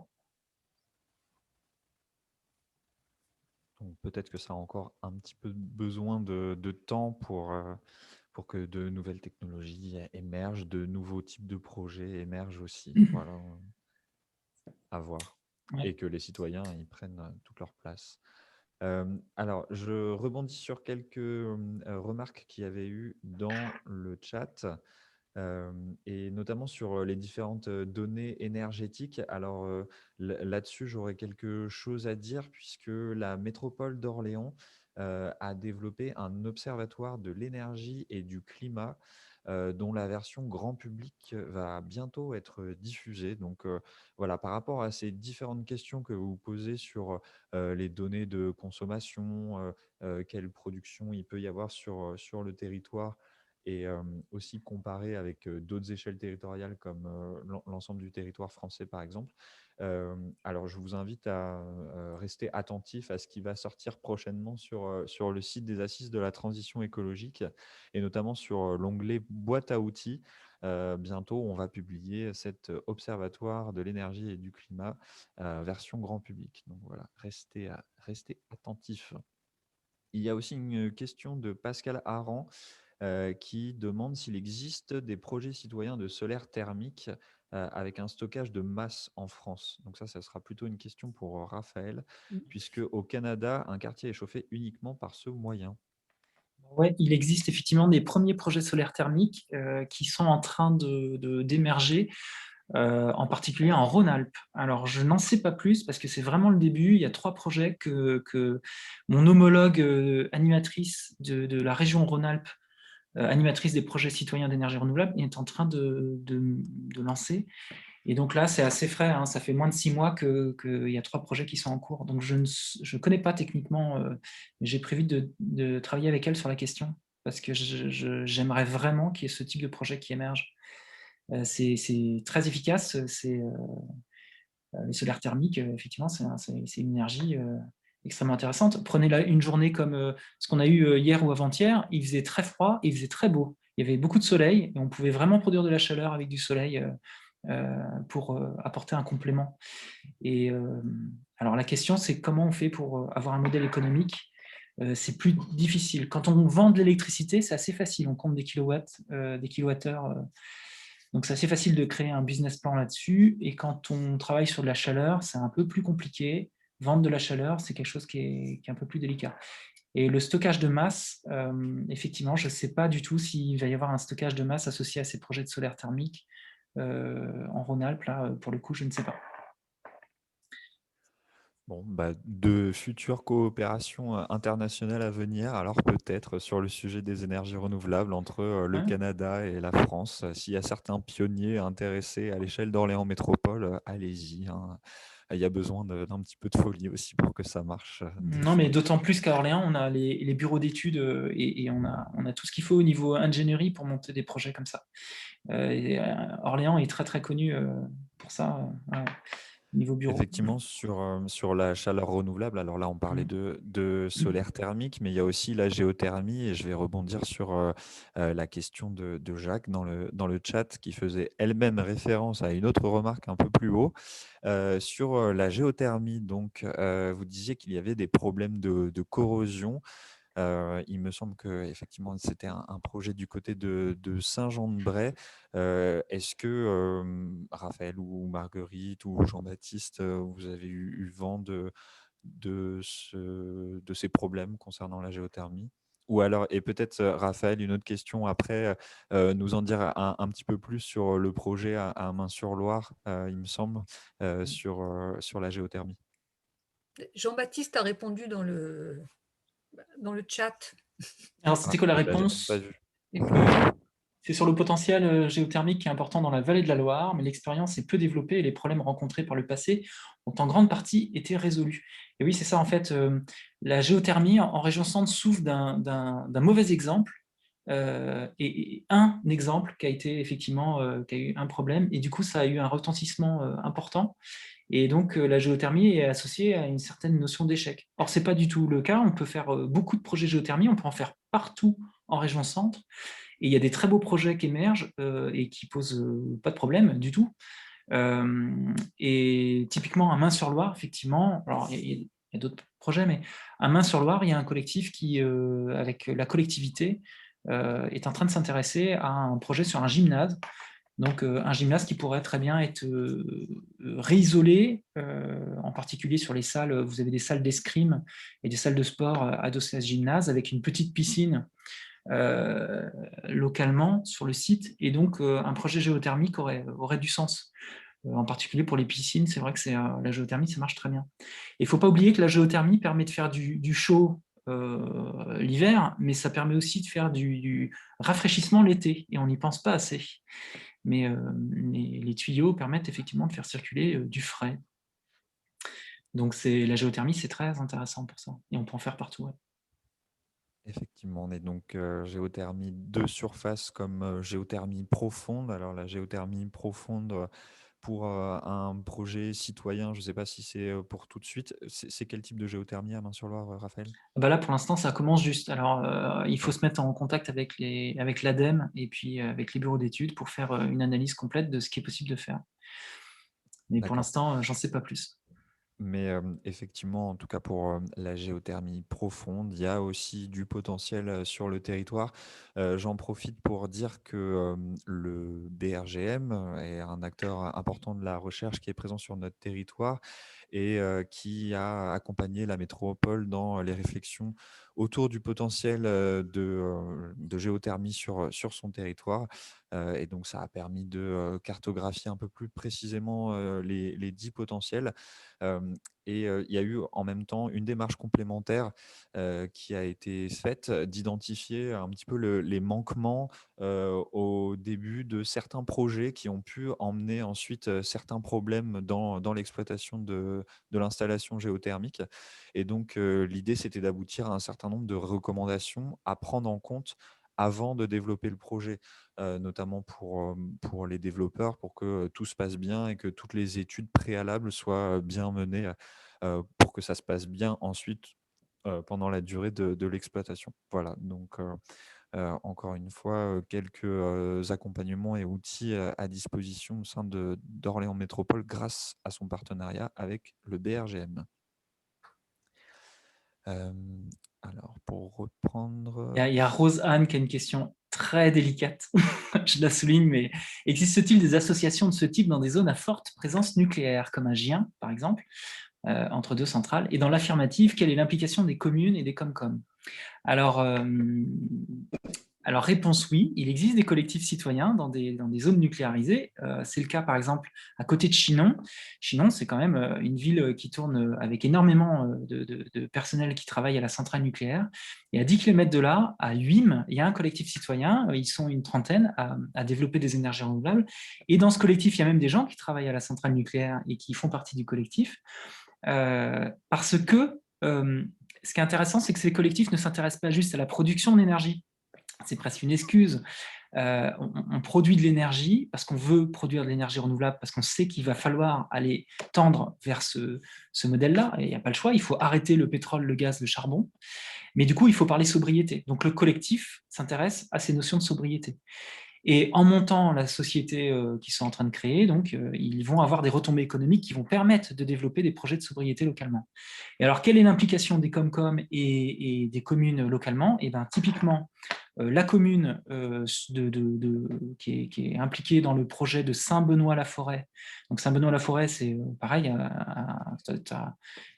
on est à 10 km de Chinon, quelque chose comme ça, peut-être 10 km de la centrale. Saint-Benoît-la-Forêt, et ben, la commune a fait en sorte que le foncier de cette ancienne décharge puisse être dans les mains du collectif citoyen local.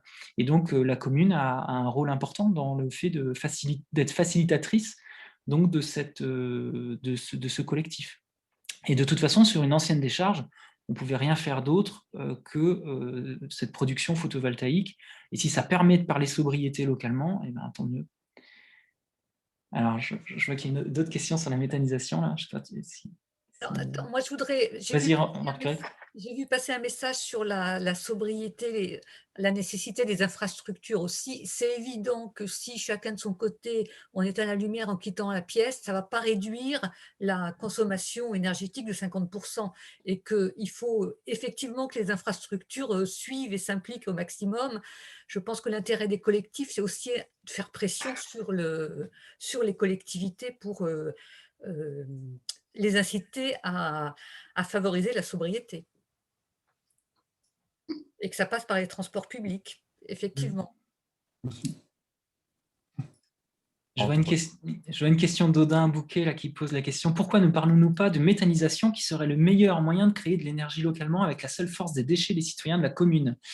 Eh ben, c'est une excellente question. Alors, j'ai un projet de méthanisation qui est un très joli projet et qui est vraiment un stade émergent qui associe un collectif d'agriculteurs, ils sont une quinzaine d'agriculteurs, plus l'agglomération qui s'associe et qui va rentrer dans le projet, plus énergie partagée, on va rentrer dans le projet si le projet voit le jour.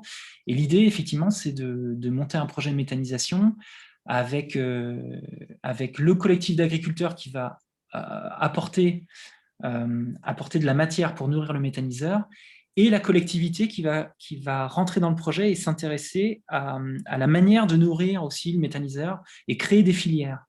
Donc là, on a un projet qui est intéressant parce que la collectivité ayant pris des parts dans le projet et rentré dans le projet, se pose les questions de comment elle va comprendre en fait le fonctionnement complet du méthaniseur. Elle aura accès d'une manière transparente aux chiffres, au fonctionnement, aux matières entrantes, à toute la diversité, et pourra donc savoir comment créer ces filières. Et tous les déchets aujourd'hui, effectivement, les déchets verts, tonnes de gazon, etc., les déchets de cantine pourraient rentrer dans un méthaniseur, effectivement. C'est tout à fait possible, et ça fait des projets qui sont intéressants, évidemment. Monsieur Goyeneche avait la main levée. Oui, juste une remarque par rapport à ce que disait Marguerite il y a quelques minutes, en disant que éteindre sa lumière, ce n'était pas forcément suffisant. Par contre, il y a une chose qui est importante aujourd'hui, c'est le chauffage. Le chauffage électrique représente une très grosse part du chauffage. Et le chauffage, c'est quand même quelque chose d'important. Et je reviens par rapport à la géothermie de tout à l'heure. Effectivement, quand on parle de géothermie, je suis désolé, mais j'ai travaillé pendant 41 ans au BRGM en géothermie. Donc, voilà, donc la géothermie dont on parle, c'est ce qu'on appelle la géothermie très basse énergie, c'est-à-dire à faible profondeur. C'est-à-dire qu'en gros, au maximum, avec un forage ou deux forages, à 200 mètres de profondeur au maximum. Ça, c'est de la géothermie très basse énergie. Donc, elle fonctionne sur une pompe à chaleur. C'est ce que disait aussi Raphaël tout à l'heure. C'est-à-dire qu'une pompe à chaleur, quand elle est réversible, elle fait du froid en été et elle fait du chaud en hiver. Et là, effectivement, avec des coefficients de performance, c'est-à-dire pour 1 kWh électrique consommé, combien je produis de kWh thermique, aujourd'hui, on a des coefficients de performance qui sont de l'ordre de 4 à 5. Donc, c'est-à-dire, pour 1 kWh électrique, on produit 4 kWh de chaleur thermique. Et donc, du coup, on consomme beaucoup moins d'énergie électrique. Et donc, quand on a un projet de photovoltaïque comme ça, pour arriver à faire 50 logements, je suppose, je ne sais pas comment ont été calculés les 50 logements de Raphaël tout à l'heure par rapport au projet de survolté du canal, mais est-ce que c'est la totalité, y compris la chaleur, ou est-ce que, parce que sinon, on peut faire peut-être beaucoup plus de logements, beaucoup plus de fourniture d'énergie si on consomme moins de chaleur électrique. Voilà. Non, c'était hors chauffage le calcul. Effectivement, je ne l'ai pas précisé. C'est juste l'électricité des services, mais hors chauffage. Et hors voiture.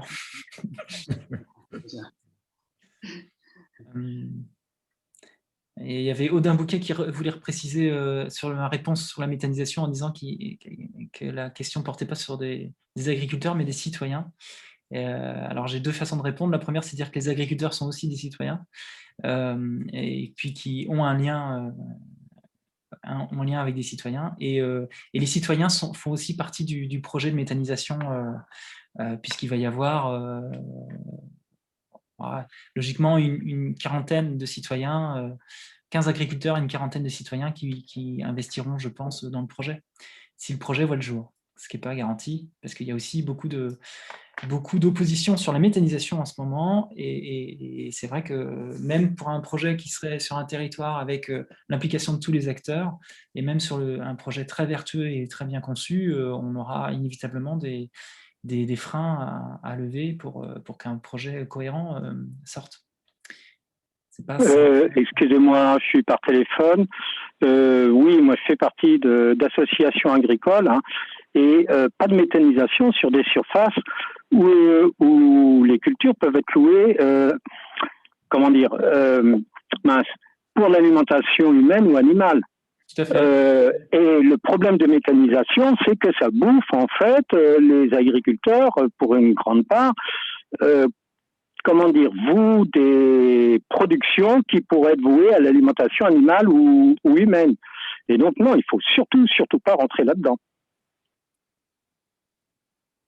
Alors, en ce qui concerne effectivement les questions en lien avec la méthanisation, moi, je renvoie vraiment sur nos organismes d'État. Vous avez l'ADEME qui travaille sur ces sujets et qui a effectivement énormément travaillé sur la question et qui a des fiches explicatives là-dessus. Effectivement, quand on construit un méthaniseur et qu'on construit sur des terres agricoles, on a de l'emprise au sol. Si vous installez un méthaniseur sur une friche industrielle, vous n'accaparez pas des terres cultivables. Et donc ça, c'est une précaution à prendre, évidemment. Et il y a aussi la façon dont on nourrit un méthaniseur. C'est effectivement, si on le remplit avec du maïs, là, on se substitue à l'alimentation animale ou humaine.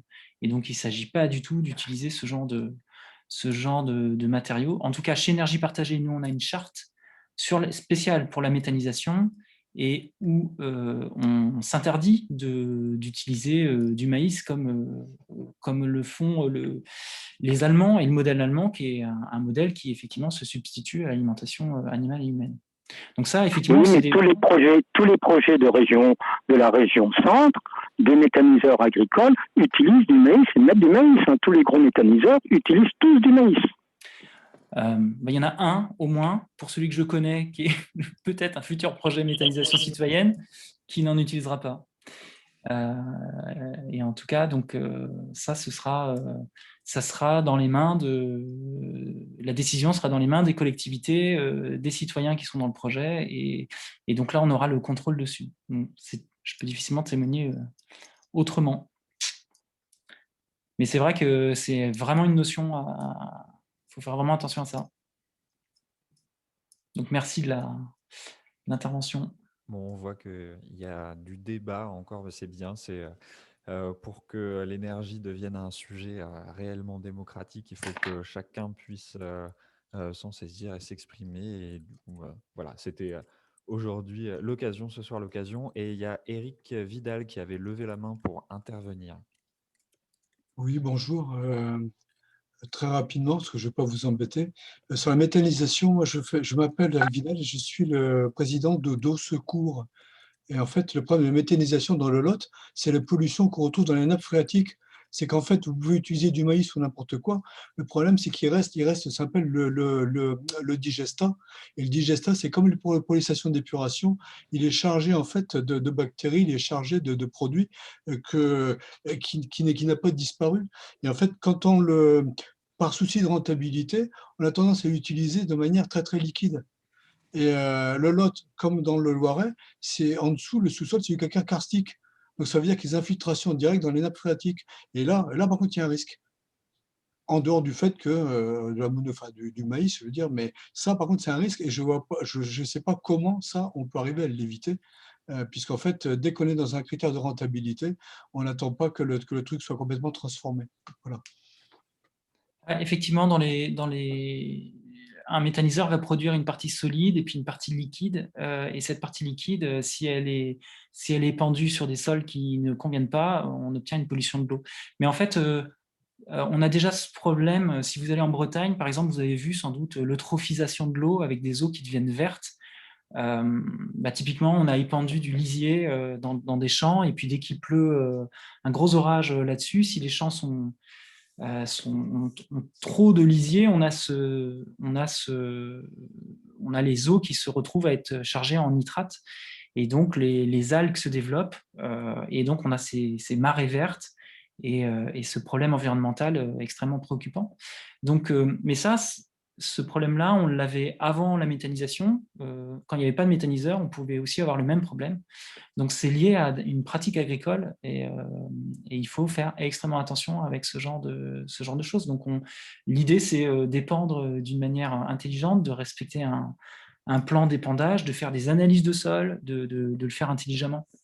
Mais effectivement, ça reste...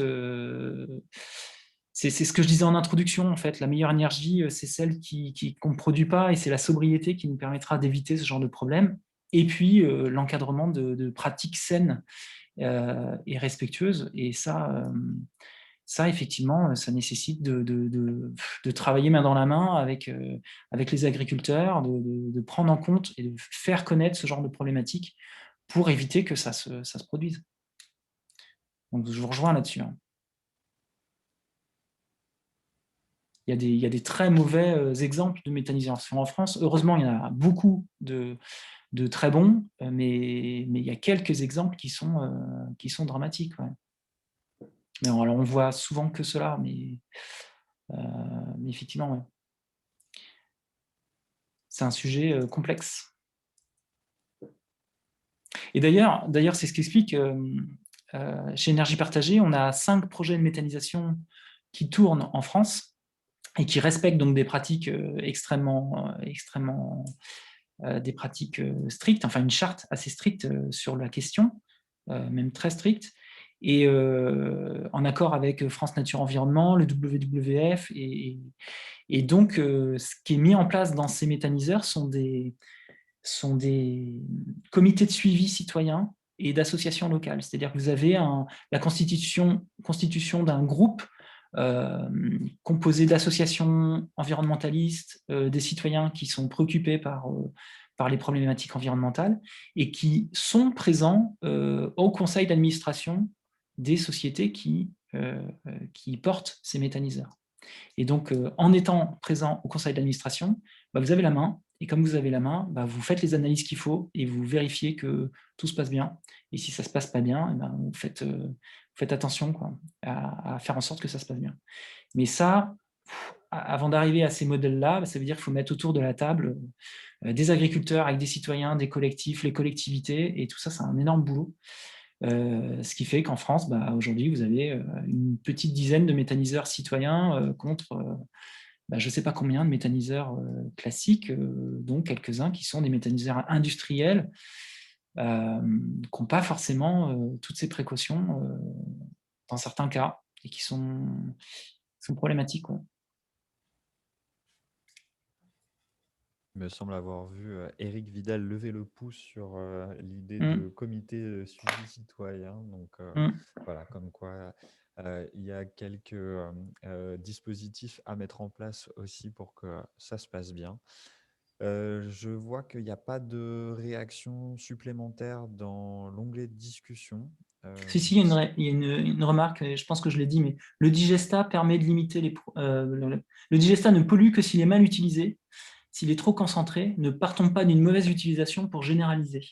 Donc effectivement, c'est bien ça. Le point d'attention, il est là. C'est noté, oui, effectivement, encore il y avait quelques petites réactions par rapport à la méthanisation. Ouais. Mais il me semble on a abordé pas mal de sujets. En tout cas, on n'a certainement pas fait le tour parce que c'est des sujets qui pourraient être discutés encore pendant des heures et des heures. Voilà, je ne sais pas comment vous souhaitez conclure pour ce soir, Raphaël, Marguerite, Jean-Baptiste. Qu'il y avait plein de réactions qui étaient Si super, non Ouais. et qu'on ne va pas pouvoir être... Et que ceux qui sont intéressés peuvent prendre contact avec nous. Non.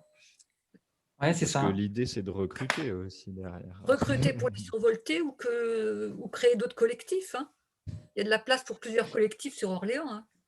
Ah, tout à fait, il y a la feuille de route pour respecter les plans climat, les PCAET, et puis ouais, tout ça, il y a largement de la place pour faire des dizaines et des dizaines de projets citoyens sans problème. Donc, s'il y a des citoyens qui ont envie de se lancer, qui ont envie de créer quelque chose du côté d'Olivet, du côté dans l'Orléanais, là, puisqu'on parle d'Orléanais, du côté de, je sais pas, Saint-Cyr-en-Val, Ferté, Saint-Aubin un peu plus au sud, pas de problème, hein, on peut... Je crois qu'il y avait des Soloniaux là, qui étaient en ligne, peut-être des gens de la Ferté, donc,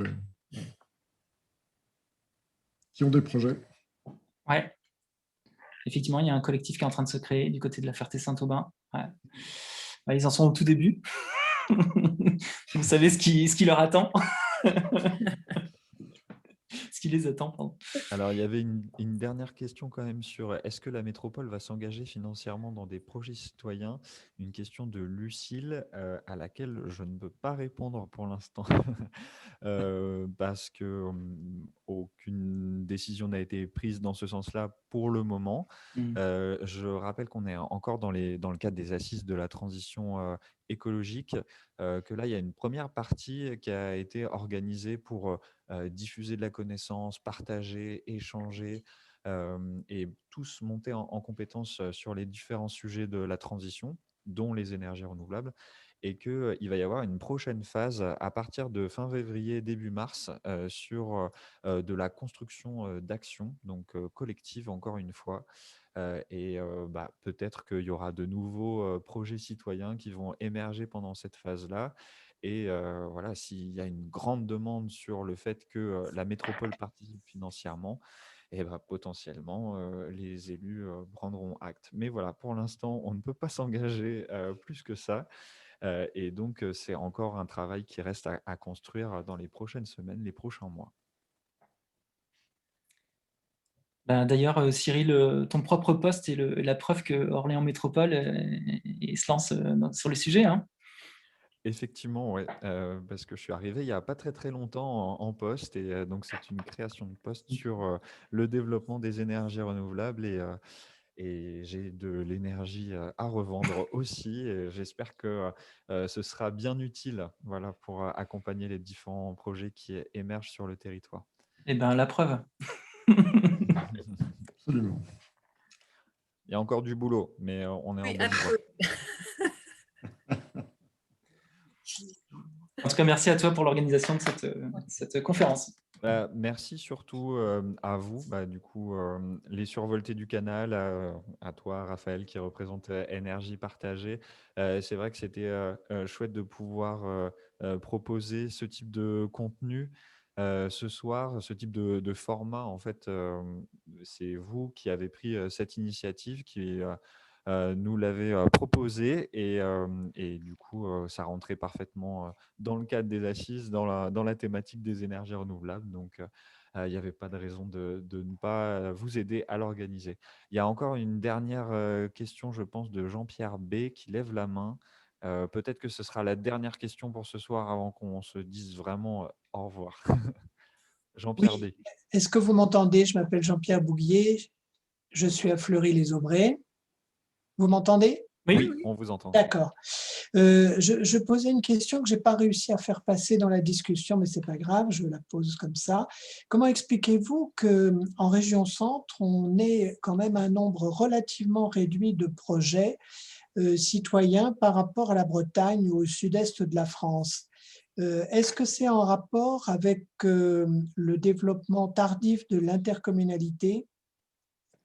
Je me demandais, parce que moi, dans le cadre de mes fonctions, je m'étais aperçu que l'intercommunalité en région centre avait eu un démarrage beaucoup plus tardif, par exemple qu'en Bretagne ou dans certaines régions de Rhône-Alpes ou de Provence. Voilà, c'était ma question, une question générale pour conclure. Alors, c'est intéressant. Les premiers projets citoyens sont nés à la fois en Bretagne, avec le projet que je vous ai présenté, le projet de Bégan, c'est un des projets emblématiques avec ces citoyens qui se sont dit faisons une éolienne au fond de notre jardin, et c'est devenu un collectif de 1000 citoyens qui mettent sur pied un parc éolien. Alors, pourquoi là-bas? Parce qu'il y a plus de vent en Bretagne qu'ici, et que effectivement, c'était peut-être plus simple d'avoir un modèle économique qui tenait la route avec des valeurs citoyennes sur cette façade atlantique. Et puis, en même temps, donc, sont nés les premiers projets citoyens en Rhône-Alpes. Donc, finalement, les premiers collectifs sont nés là-bas. Et dans le sud de la France, c'est parce que les développeurs photovoltaïques sont allés chercher le soleil et sont allés dans le sud. Et c'est dans le sud qu'ont fleuri les premiers projets photovoltaïques et ont donné le plus d'idées. Et donc, tout l'écosystème photovoltaïque était plus représenté dans le sud que dans le nord. Typiquement, par exemple, je prends l'exemple des projets photovoltaïques au sol sur des anciennes décharges, sur des terres polluées, des friches industrielles. Le sud de la France a beaucoup de projets photovoltaïques au sol. Il y a plus d'ensoleillement, il y a plus de production. Et on commence à voir les premiers projets au sol arriver en région centre. Et dans le nord de la France, ça commence tout juste. C'est-à-dire qu'il y a un décalage entre... Enfin, on va préférer produire plus dans le sud le plus possible. Donc là, les projets sont en train de remonter vers la région centre. Après, pourquoi il n'y avait pas de projet citoyen en région centre? Chez Énergie Partagée, il n'y a jamais eu de collectif citoyen. Le premier collectif est né à Tours il y a 5 ans, et c'est lui qui a donné le feu vert aux 21 collectifs existants. Et alors que les premiers projets citoyens, les premiers collectifs sont nés dans les années 90 dans les autres régions. Donc, on a vraiment eu beaucoup de retard sur la création des collectifs. Et d'ailleurs, moi, mon poste d'animateur est porté par l'Association nationale Énergie Partagée, alors que dans les autres régions, en général, c'est porté par le tout premier collectif citoyen qui a réussi à avoir les premières retombées économiques, les premiers projets pour financer de l'animation, de l'essaimage et de l'accompagnement. Donc, voilà ma réponse. Je ne sais pas si ça répond bien à la question, mais du coup, je n'ai pas du tout d'idée sur l'intercommunalité. Je ne sais pas quel est le lien ou non. Voilà.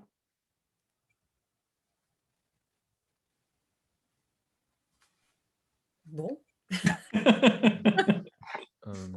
Donc, monsieur Jean-Pierre B, j'espère en tout cas que ça a répondu en partie, du moins, à votre question. Et donc, s'il n'y a pas d'autres questions. Tout à fait. Tout à fait. Eh ben, tant mieux. Bon, bah voilà, on se quitte alors sur une note positive et une réponse bien obtenue.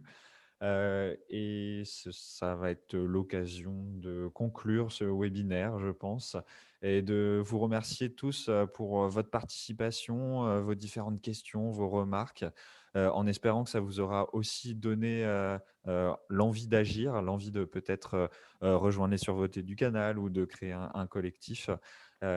Et en tout cas, de continuer à vous intéresser à cette thématique des énergies renouvelables, continuer à participer aux assises de la transition écologique d'Orléans Métropole. Voilà, on vous attend sur les prochains rendez-vous. Merci à tous et bonne soirée à vous. Merci. Au revoir. Bonne soirée. Merci, au revoir. À bientôt. À bientôt. Au revoir à tout le monde.